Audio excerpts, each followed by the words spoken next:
ఓ మనవడు ఓ తాతయ్య సముద్ర గట్టున చక్కగా ఆడుకుంటున్నారు.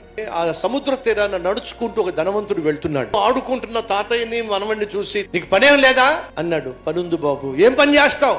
చేపలు పడతాను బాబు. మరి చేపలు పట్టాల్సిన వాడివి పిల్లాడు తాడుతున్నావేమిటి? వెళ్ళు వెళ్ళు చేపలు పట్టు. చేపలు పడితే ఏమవుతుంది? ఎక్కువ చేపలు వస్తాయి. ఎక్కువ చేపలు వస్తే ఏమవుతుంది? పెద్ద పెద్ద వలలు కొనుక్కోవచ్చు. పెద్ద పెద్ద వలలు కొంటే ఏమవుతుంది? పెద్ద పెద్ద చేపలు పడతాయి. పెద్ద వ్యాపారం చేయొచ్చు. ఆ పెద్ద వ్యాపారం చేసిన తర్వాత బాగా డబ్బు వచ్చిన తర్వాత ఏం చేయమంటావు? చక్కగా మీ మనవడితో నువ్వు ఆడుకోవచ్చు.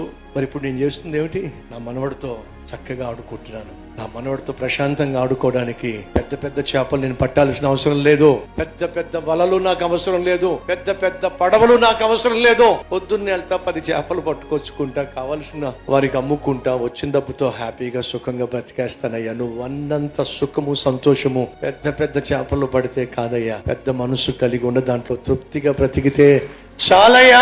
ఆనందంగా, సంతోషంగా, సుఖంగా, సంతృప్తిగా ఉండాలంటే నువ్వు ధనవంతుడు కావాల్సిన అవసరం లేదు. ధనవంతుడు కావాలి కావాలి అని ఎంత ఎక్కువగా ఆశిస్తావో అంత ఎక్కువగా ఆశాభంగాన్ని ఎదురు చూస్తావు. నిరాశ నిస్పృహకు లోనవుతావు. ఆరోగ్యాన్ని చెడగొట్టుకుంటావు. ఆప్యాయతలను, అనురాగాలను పన్నంగా పెట్టి ఆఖరికి అంతరించిపోతావు.